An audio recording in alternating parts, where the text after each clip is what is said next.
Cuando el New Yorker me encargó que cubriera la información del juicio a Adolf Eichmann, yo supuse que el tribunal tenía un solo objetivo: cumplir las exigencias de la justicia.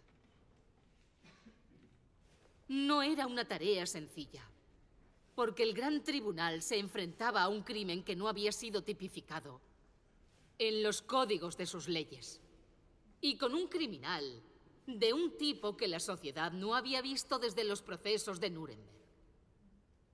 Aún así, el tribunal quiso definir a Eichmann como a una persona enjuiciada por sus actividades. No tenían la intención de juzgar el sistema, ni la historia, ni ningún ismo, ni siquiera el antisemitismo, tan solo a la persona. El problema vino cuando el nazi Adolf Eichmann rechazó insistentemente cualquier acusación que tuviera que ver con lo personal, como si no tuviera nada por lo que pudiera ser o castigado o perdonado. Él protestaba una y otra vez ante las acusaciones del fiscal diciendo que él nunca había llegado a hacer nada por iniciativa propia, que jamás había tenido intenciones de ningún tipo, buenas o malas, que él solamente había cumplido órdenes.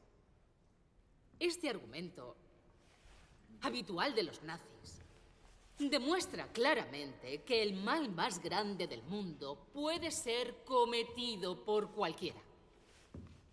Y que para hacerlo no es necesario tener ningún motivo, o fuertes convicciones, o corazones crueles, o intenciones malévolas. Basta simplemente con negarse a ser persona. Y por eso a este fenómeno he querido llamarle la banalidad del mal. Señorita Arendt, está olvidando lo más importante de la polémica: que habrían muerto menos judíos si sus líderes no hubiesen cooperado con los nazis. Esta cuestión que se llegó a plantear en el juicio me obligó a concretar el papel de los líderes judíos que participaron directamente en las actividades de Eichmann. Usted culpa al pueblo judío de su propia exterminación. Yo nunca he echado la culpa al pueblo judío. Era imposible resistirse. Pero tal vez exista algo que esté entre la resistencia y la colaboración.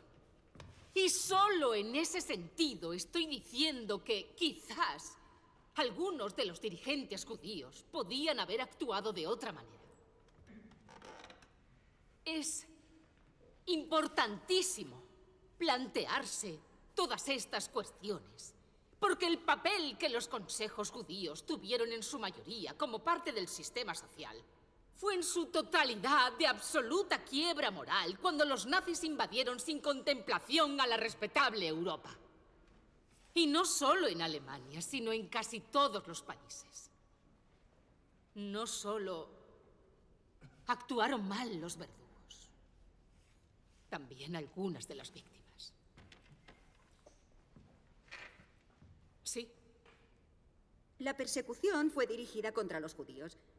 ¿Por qué califica usted los crímenes de Eichmann como crímenes contra la humanidad? Porque los judíos son humanos. Y porque es algo que los nazis intentaron negarles.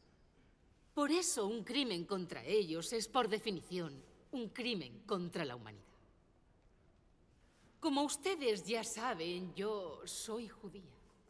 Muchos me han atacado por odiar a los míos, o defender a los nazis, o simplemente despreciarles. Y ese no es ningún argumento. Asesinato moral es su nombre.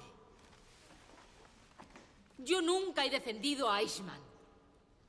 Tan solo he querido reconciliar la increíble mediocridad del hombre con las terribles consecuencias. Intentar comprender no significa perdonar. Así que toda mi responsabilidad Es comprender, y será también la responsabilidad de cualquiera que desee escribir o estudiar sobre este u otro tema. Desde Sócrates y Platón, entendemos que el pensamiento es algo así como el diálogo silencioso que el alma tiene consigo misma. Al negarse a ser una persona, Eichmann pasó a ser su propia víctima, renunciando sin saberlo a una de sus grandes facultades, la capacidad de pensar. Y como consecuencia, cuando dejó de pensar, dejó de discernir.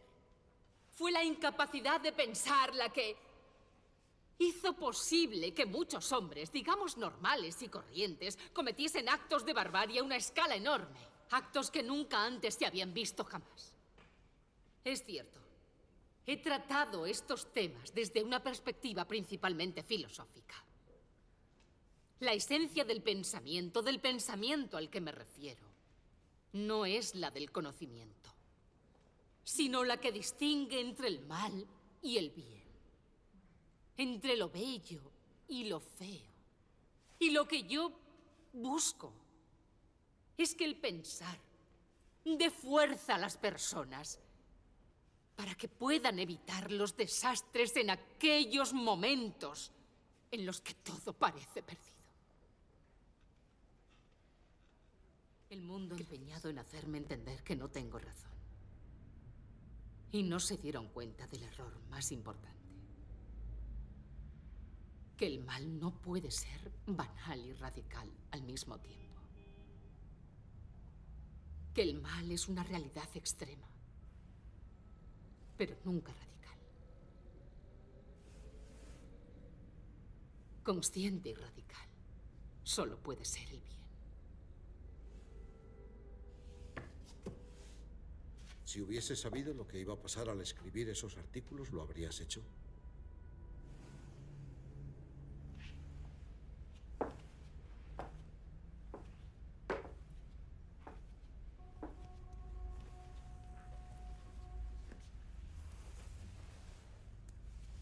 Sí. Claro que lo habría